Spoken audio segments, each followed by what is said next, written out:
Hello friends, welcome back to our YouTube channel. अभी हम लोग यहाँ पे रिलायंस इंडस्ट्रीज लिमिटेड के हैं एनालिसिस करेंगे और अभी हम लोग देखेंगे ये कल के दिन मीन 7 दिसंबर को प्लस रिमेनिंग 3 डेज जो कि इस वीक में बचे हुए हैं, किस तरीके से अपना मोमेंटम दिखाने वाला है, इसका इंपॉर्टेंट लेवल्स क्या रहेगा।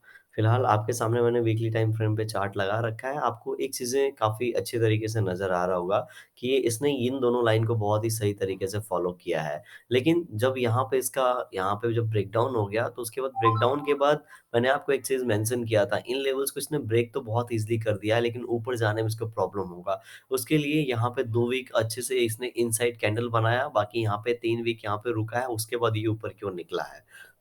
ऊपर की ओर निकल गया तो हम लोग को यहाँ पे क्लियरली पता चल गया ये ऊपर की ओर जा रहा है। अभी लास्ट वीक का जो कैंडल था बहुत ही अच्छा कैंडल यहाँ पे फॉर्म हुआ था। ये देखेंगे इस तरीके से ये गिरने के बाद यहाँ पे फिर से ऊपर की ओर निकला है। क्यों ऐसा हुआ है? आप सभी को पता चल रहा होगा, नहीं पता चल रहा है तो मैं एक बहुत ही सिंपल चीज़ें यहाँ बताऊँगा। ये लेवल जो था, ये 2690 के आसपास का जो लेवल था, 2650 के आसपास का, ये एक रेजिस्टेंस लेवल था। यहाँ से गैप डाउन ओपनिंग के बाद मार्केट नीचे गया था। तो जब भी शेयर इसके पास जाएगा, यहाँ से रेजिस्टेंस मिलेगा, ये हम सभी को पता है। अगेन इस लेवल के आसपास से सेलिंग आया, तो इसी लेवल के आसपास से सेलिंग आके यहाँ पे क्या हुआ, देखिए 2 चीज़ें थी यहाँ पे। एक तो बहुत नीचे से ये ऊपर की ओर गया था, मैंने आपको बता रखा था 4 वीक से यहाँ पे ग्रीन कैंडल बना है, तो 1-2 हम लोग को नेगेटिव कैंडल मिलना चाहिए। नेगेटिव कैंडल मिला, एक यहाँ पे हॉल्ट कैंडल मिला, उसके बाद जैसे ही इसका हाई यहाँ पे ब्रेक हुआ, बहुत तेज़ी से ऊपर की ओर निकला। क्यों? क्योंकि जैसा कि बायर्स हर बार मैं आपको बताता हूँ, बायर्स की यही कोशिश रहती है कि यहाँ से ये इसके ऊपर क्लोजिंग दे दे, ठीक है? ताकि जो सेलर्स हैं, वो इस लेवल के नीचे अब इसको लाने की कोशिश ना करें, प्लस बायर्स इस लेवल के ऊपर इसको बाय करते रहें, ठीक है? तो यहाँ पे एसएल थोड़ा बड़ा था, लेकिन जो टारगेट था हमारा इस बॉक्स के हिसाब से अगर देखेंगे तो 2800 का टारगेट था, तो और अराउंड 1:1.5 के आसपास का टारगेट था, जो कि मैं पहले से बोल रहा हूँ 2800 हमारा इसमें टारगेट है। हो सकता है उसके बाद हम लोग को इसमें थोड़ा हॉल्ट देखने को मिले एंड उसके बाद फिर से मार्केट ऊपर की लेवल 3400 वाला जो हमारा टारगेट है यहाँ पे ऑल टाइम हाई वाला, वो देखने को मिले। तो चूँकि लास्ट वीक में यहाँ पे बहुत ही अच्छा खासा यहाँ पे मोमेंटम हो चुका है, उस वीक की एनालिसिस का वीडियो पड़ा हुआ है, आप जाके देख सकते हैं। अगर ये इसका हाई ब्रेक करेगा, मैंने ये चीज़ यहाँ पे मेंशन किया था कि यहाँ पे सेलिंग प्रेशर तो है, लेकिन तुरंत ऊपर की ओर निकल जा रहा है। तो अगर नीचे आता है तो इन्हीं लेवल से ये ऊपर जाने की प्रोबेबिलिटी ज़्यादा है। एक तो ये राउंड लेवल है, प्लस इन लेवल से पिछली बार भी सपोर्ट लिया था, तो इसी सपोर्ट के आसपास से सपोर्ट ले सकता है। तो सपोर्ट लेने के बाद ये ऊपर की ओर निकला है, बहुत ही अच्छा मोमेंटम दिया है। अभी इनसाइड कैंडल बन रहा है। 2 दिन ट्रेडिंग सेशन में यहाँ पे इनसाइड कैंडल फॉर्म होते हुए नज़र आ रहा है। जैसा यहाँ पे एक इनसाइड कैंडल था, बिल्कुल उसी तरीके से यहाँ पे इनसाइड कैंडल बन रहा है। अगर हमें क्लोजिंग ऊपर मिल जाती है इन लेवल्स के आस-पास, तो आने वाले जो 2 वीक बचेंगे, 3 वीक बचेंगे, मुझे लगता है ये 2800, 2900 को टच करना चाहिए। इन लेवल्स को टच करके ये जब भी ब्रेक करेगा, ठीक है? अगर यहीं पे ये शेयर रुक जा रहा है, तो इन लेवल्स को तेज़ी से ब्रेक करके ये फिर ऊपर निकलेगा और 2900, 3000 के आसपास करने के बाद हो सकता है फिर नीचे आ जाए, 2800 के आसपास रीटेस्ट करे, उसके बाद ये बॉक्स बनाएगा, ठीक है? बॉक्स मतलब ये चैनल बनाएगा, तो ये जब यहाँ से ऊपर जाएगा, तो इसके लिए भी हम लोग ट्रेड कर सकते हैं, बहुत ही छोटे एसएल के साथ। और फिर ये ऊपर की जर्नी हो सकता है स्टार्ट करे।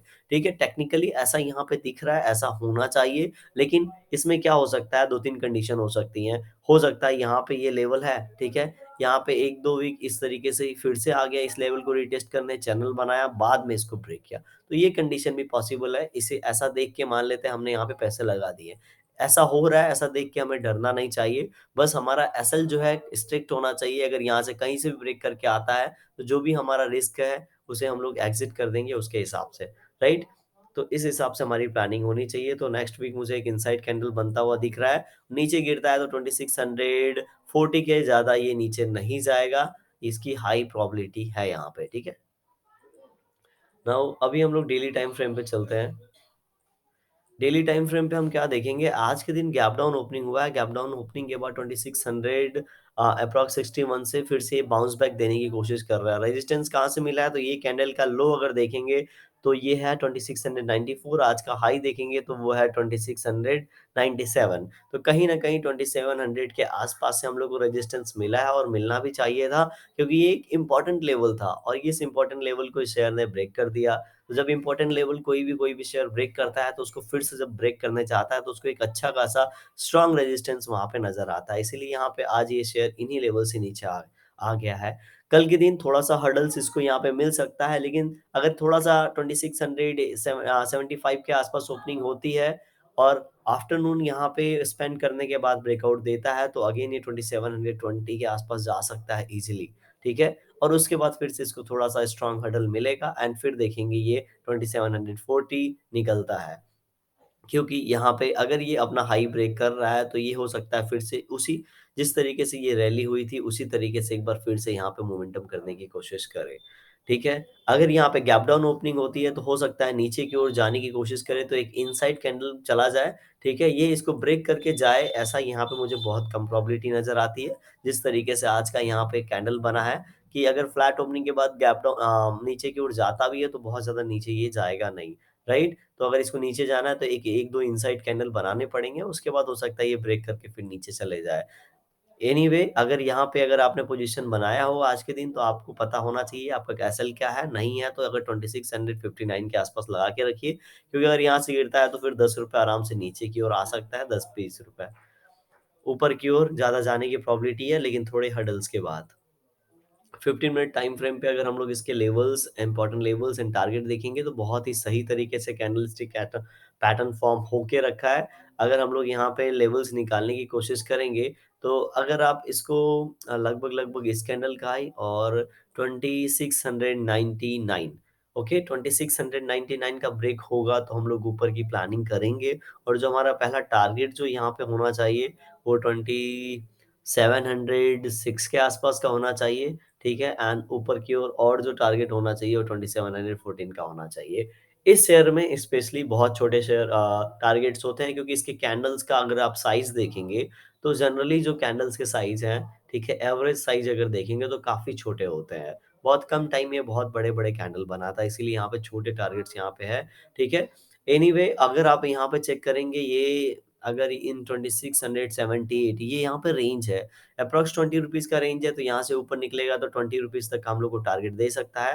तो जैसा कि मैं बता रहा था 2720 यहाँ से गैप डाउन ओपनिंग हुआ है, तो ये वाला जो लेवल है, ये वाला लेवल एक रेजिस्टेंस का हमारे लिए काम करेगा। अगर ये शेयर इसके पास जाता है तो यहाँ से रेजिस्टेंस मिलेगा, ये थोड़ा-सा नीचे आएगा या हो सकता है थोड़ा ऊपर जाके फिर नीचे आएगा, टाइम स्पेंड करके फिर से इसको ब्रेक कर सकता है, लेकिन इस लेवल से रेजिस्टेंस मिलेगा जिसकी हाई प्रोबेबिलिटी है, ये हम लोग यहाँ से शो कर सकते हैं क्योंकि यहाँ पे गैप डाउन ओपनिंग हुआ था। राइट? बहुत ही सिंपल है, आपको धीरे-धीरे इन पॉइंट्स को नोट करना है क्योंकि मैंने भी ऐसे ही नोट करके ही सीखा है, ठीक है? तो अगर नीचे की हम लोग बात करेंगे तो 2678 अगर ब्रेकडाउन होता है तो ये नीचे की ओर आएगा। नीचे की ओर क्यों आएगा? क्योंकि इसके पास यहाँ पे देखिए अ वन टाइम ये, सेकंड टाइम, थर्ड टाइम आज के दिन अगर इन लेवल्स को ब्रेक करता है, तो बायर्स इन जिस तरीके से इसको ऊपर की ओर लेके जा रहे हैं, ये यहाँ पे फिर इसको फ्री फॉल होने देंगे और हाथ नहीं लगाएँगे। हाथ तब तक नहीं लगाएँगे जब तक दूसरा बाइंग लेवल नहीं आ जाता जो कि 2605 के आसपास है। सॉरी 2665 के आसपास है। फिर से इस लेवल से इसमें हो सकता है बाइंग हैपनिंग हो और ये फिर से ऊपर की ओर निकले और इस तरीके से एक बड़ा चैनल बनाए। लेकिन कल अपना अगर ये इन लेवल्स को निकालता है, तो एक अच्छी रैली हम लोग को देखने को मिल सकती है। तो इस तरीके से कल के दिन हम लोग को मोमेंटम दिखा सकता है। तो नीचे की ओर 2670 का लेवल रखेंगे। वीडियो कैसी लगी कमेंट सेक्शन में ज़रूर बताइएगा। पसंद आ रही होगी तो लाइक कर दीजिएगा। चैनल पे नए होंगे तो आप सब्सक्राइब कर सकते हैं। Thank you for watching this video.